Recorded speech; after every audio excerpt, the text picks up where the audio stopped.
Chinese बहू। Chinese बहू हमारी याद तो है ना आपको? भूले तो नहीं ना? हाँ भाई, थोड़ी देर में ही सही, लेकिन चाइनीज बहू की कहानी आ ही गई। क्या हो रहा है ये देश में? चाइना ने तो आतंकी मचा रखा है। अरे क्या हो गया? क्यों चाइना को कोसता रहता है? भूल मत, तेरी ससुराल चाइना की ही है।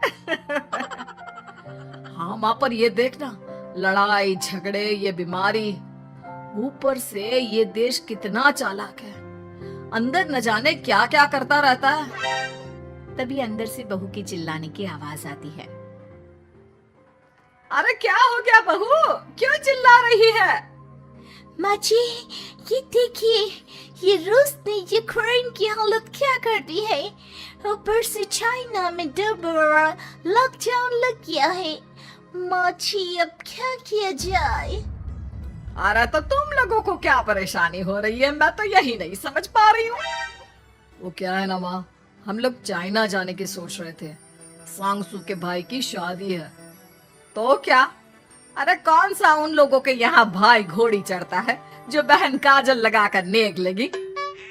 माँ जी, उसकी आंखें बहुत छोटी छोटी है, उसमें या तो पुतली रह सकती है या काजल। साले की पुतली निकाल कर काजल लगा दो, अंधा कहीं का। क्या क्या बोला तुम मेरे भाई के बारे में? अरे नहीं नहीं बहू, वो तो बोल रहा था कि तुझे नेक मिल जाएगा। है, बहन है ना तू उसकी। नहीं नहीं माँ जी, मैं सब समझती। ये मेरे भाई का मजाक बनाते रहती। कितना सीधा है मेरा भाई, बिल्कुल छिपकली जैसा। नहीं नहीं बहू, सीधा गाय जैसा होता है। सही पकड़े हैं माँ जी। हाँ, तो मेरे भाई की शादी है, मैं चाइना जरूर जाऊंगी। तभी एक पड़ोसन आ जाती है। अरे नहीं नहीं बहू, तू कहीं ना जा। हम लोगों का मन कैसे लगेगा तेरे बिना? ले बहू, तेरे भाई के लिए ये शॉल रख ले, हमारी तरफ से गिफ्ट कर देना। अरे सब कितने अच्छे हैं। मेरी चाइनीज बहू को कितने प्यार से तुम लोगों ने एक्सेप्ट कर लिया। सच में बड़ी भाग्यशाली हूँ मैं। कैसी बात कर रही है? ये तो हम लोगों के देश की एक खूबसूरती है कि हर किसी को दिल से अपना लेते हैं, बस वो भी दिल से हमें अपना समझे। कैसी बात कर रही है आंटी जी? मेरे लिए आप सब सासू माँ जैसी ही हैं। मुझे भारत बहुत अच्छा लगता है, ये सबसे अच्छा देश है। मेरा भारत महान। वैसे भी लड़के की शादी जहाँ होती है वो तो वहीं की हो जाती है ना? जी तेरे बहू सही बोल रही है। औरत तो होती ही पानी की तरह है, जो जहाँ जैसे रखे वैसी ही शेप ले लेती है। आंटी जी, ये थोड़ा सा ज्यादा हो गया, समझ नहीं आया। नो प्रॉब्लम, मैं चाय बना कर लाती हूँ। फिर क्या, वो दिन भी आ जाता है जब बेटे बहू को चाइना जाना पड़ता है। वहाँ जाकर बहू का भाई कहता है, मेहरबान आ गए, मेहरबान आ गए।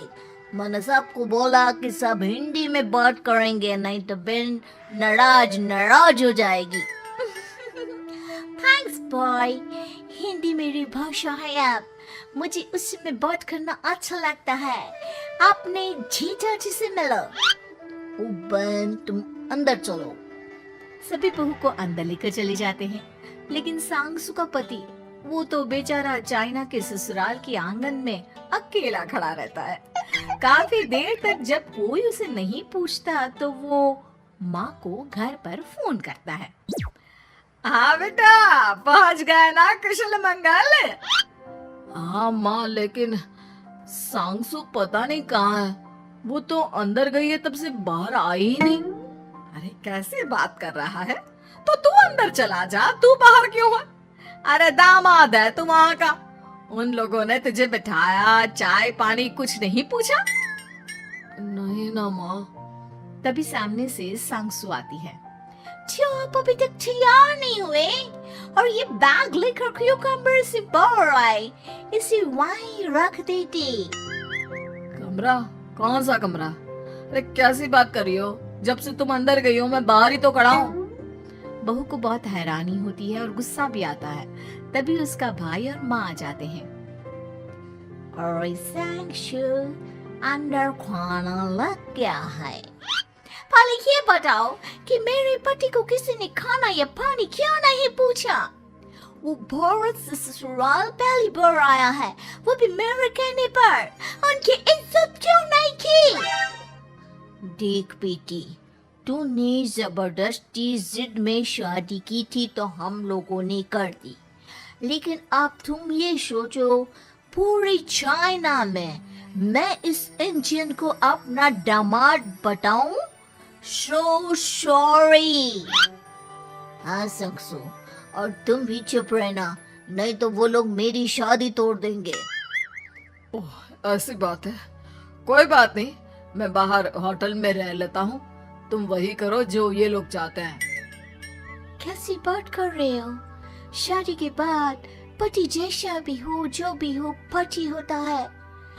वैसे भी तुम्हारे पूरे परिवार ने, सबने बिना सोचे मेरा साथ दिया, मुझे एक्सेप्ट किया और प्यार किया। मैं अपने देश में आपको अकेला कैसे छोड़ सकती हूँ?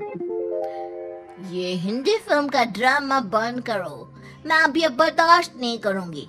चुपचाप अंदर चलो, नहीं तो ये शादी वादी यहीं खत्म करके इसे अकेले ही इंडिया जाना पड़ेगा। कैसी बात कर रही हो माँ? ये मेरे पति हैं। है नहीं था। हम लोगों ने यहाँ वकील को बुला लिया है, जिसके बाद अब तेरा तलाक करा के हम यहाँ के चाइनीज लड़के से तेरी शादी करा देंगे। अरे कैसी बात कर रहे हो? हम तो यहाँ तुम्हारी शादी के लिए आए थे। नहीं नहीं, मैं सांगसू के बिना नहीं रह सकता हूँ।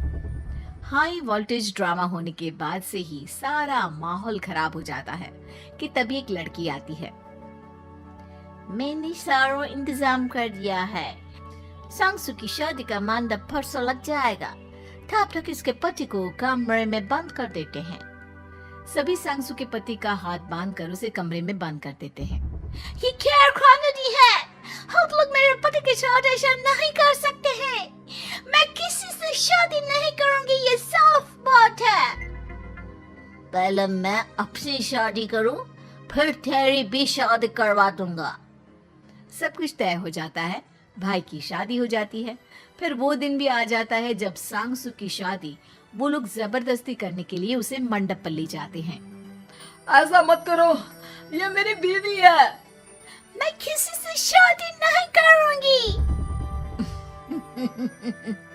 कैसे नहीं करेगी शादी? शादी तो तेरा बाप भी करेगा। हो, मैं करूंगा शादी। प्लीज कोई मेरी शादी किसी अच्छा औरत से करवा दे। चाओ, बिल्कुल चाओ। फिर माँ सांगसू और उसके पति से कहती है, तुम लोगों का बच्चा मेरी कैद में है। अगर तुम लोगों ने कोई भी होशियारी की तो मैं इस बच्चे को मार दूंगी। दोनों माँ का रूप देखकर हैरान हो जाते हैं। बच्चे की खातिर दोनों शांत हो जाते हैं और शादी की रस्में शुरू हो जाती है कि तभी सांगसू की सास पुलिस के साथ आ जाती है। माँ, सरसू माँ आ गई, मेरी माँ आ गई। माँ प्लीज हम लोगों को बचाकर वापस ले चलो। पुलिस सभी को गिरफ्तार कर लेती है। बेटी के बच्चे को मारने की धमकी तो कोई चुड़ैल ही दे सकती है। अरे तो ये चुड़ैल ही तो है। ये सही बोल रहे हैं, ये औरत किसी चुड़ैल से कम नहीं है। तभी उन लोगों का बच्चा भी आकर सांगसू के गले लग जाता है। माँ, तू सही समय पर आ गई, लेकिन तुझे कैसे पता चला कि यहाँ ये सब हो रहा है? बेटा, ये चाइनीज लोग ना होते ही धोखेबाज हैं। इन लोगों पर मुझे भरोसा नहीं था। इसलिए मैंने तेरे फोन को हमेशा के लिए मेरे फोन से अटैच कर दिया था, जिससे तेरे आसपास होने वाली सारी बात मैं सुनती रहूं। उस दिन भी मेरी तेरी बात हो रही थी तो तेरा फोन ऑन था, मैं सब समझ गई थी। मुझे माफ कर दो। नहीं, बिल्कुल नहीं। चलिए माँ जी, इंडिया वापस चलते हैं। आज के बाद मैं यहाँ कभी नहीं आऊंगी।